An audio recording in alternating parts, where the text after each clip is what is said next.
Operation Sindoor ఎప్పుడైతే start అయిందో, ఒక వార్ లాంటి సిట్యుయేషన్ అయితే డెఫినెట్‌గా ఉంది. అందరూ పానిక్‌లో ఉన్నారు. బట్ పానిక్ కావాల్సిన అవసరం లేదు.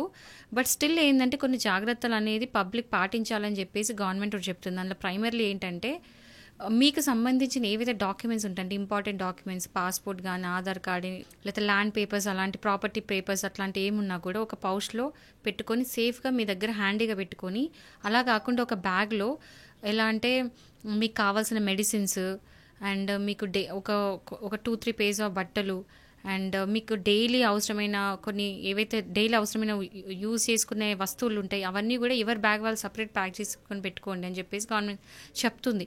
అంటే ఏదో ప్యానిక్ ఏదో వార్ అవుతుందని కాదు, బట్ ఎందుకైనా మంచి పెట్టుకోండి అని. ఎందుకంటే బై ఛాన్స్ ఇప్పుడు ఎందుకు చెప్తున్నానంటే మిసైల్స్ ఓన్లీ జమ్మూ కాశ్మీర్లో పడుతుంది, అటాక్ పాకిస్తాన్ ఓన్లీ జమ్మూ కాశ్మీర్లో అవుతుంది, మిగతా పార్ట్ ఆఫ్ ఇండియా సేఫ్ ఉందని అనుకోవద్దు.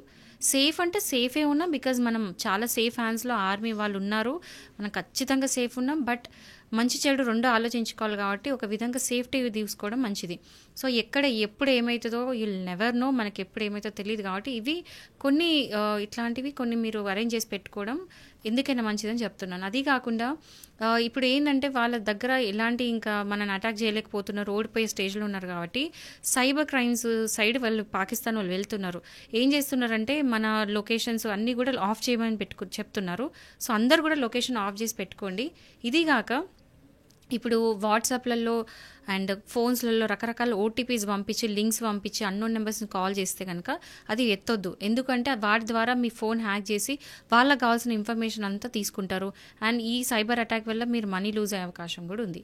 ఇది కాకుండా ఏంటంటే తెలంగాణలో చాలా మట్టుకు ఇప్పుడు హాస్పిటల్స్ ఏవైతే ఉన్నాయో వాళ్ళందరూ కూడా ప్లస్ అంటే మెడికల్ సింబల్ ప్లస్ ఉంటుంది కదా, అది పైన రెడ్ కలర్లో చాలా పెద్దగా పెయింట్ చేసి పెడుతున్నారు హాస్పిటల్స్ అన్నీ కూడా. ఎందుకంటే జెనీవా కన్వెన్షన్ ప్రకారం ఏంటంటే అది ఒక ఒప్పందం. హాస్పిటల్స్ని ఎప్పుడు కూడా అంబిష్ చేయొద్దు, అంటే పేల్చి వేయొద్దు.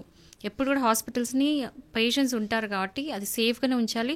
ఎంత వార్ అయినా కూడా హాస్పిటల్స్ మీద మాత్రం బాంబ్స్ వేయొద్దు, ఆర్ ఏ విధంగా అయినా అటాక్ అనేది చేయొద్దు.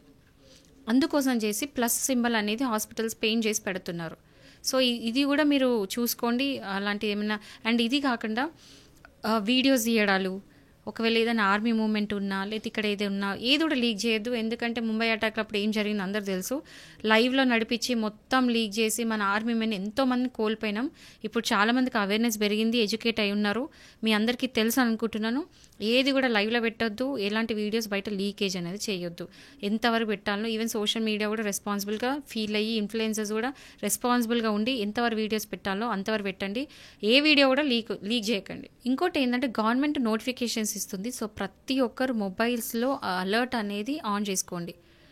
అంటే ఐఫోన్స్లో టెస్ట్ అలర్ట్స్ అని ఉంటుంది, అది ఆన్ చేసుకోవచ్చు. మిగతా ఆండ్రాయిడ్స్ కూడా అలర్ట్స్ అనేది ఆన్ అని నోటిఫికేషన్ ఇస్తుంది. ఇది ఇప్పుడే కొత్తగా ఇచ్చారు.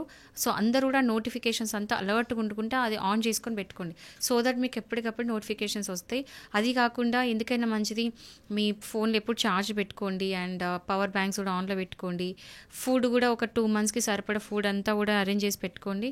క్యాష్ చేతిలో పెట్టుకోండి. ఇలాంటి ఏమున్నా కూడా అరేంజ్ చేసి పెట్టుకోండి.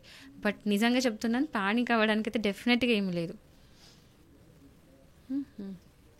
ఇదంతా కూడా నేను ఏదో పానిక్ చేయాలి భయపెట్టాలని కాదు. వార్ ఖచ్చితంగా జరగదు. బట్ అన్నిటికీ ప్రిపేర్ అయ్యి ఉండడము చాలా అంటే చాలా మంచిది, ఎందుకైనా మంచిది. ఎందుకంటే తెలంగాణలో హైదరాబాద్లో ఇట్లాంటి ప్లేసెస్లో ఆల్రెడీ అలర్ట్ ఉంది. ఎస్పెషల్లీ ఏంటంటే ఇప్పుడు బాగా రద్దీగా ఉండే ప్లేసెస్ మాల్స్ కానీ, ఎయిర్పోర్ట్ కానీ, రైల్వే స్టేషన్స్, బస్ స్టేషన్స్ ఇలాంటి ఏవి ఉన్నా కూడా అవన్నీ కూడా జాగ్రత్తగా, అంటే అవసరం ఉంటే తప్ప చాలా తప్పదు అంటే తప్ప మీరు వెళ్ళకండి అట్లాంటి ప్లేసెస్కి. అండ్ ఆల్సో ట్రావెల్ తగ్గించుకుంటే చాలా మంచిది.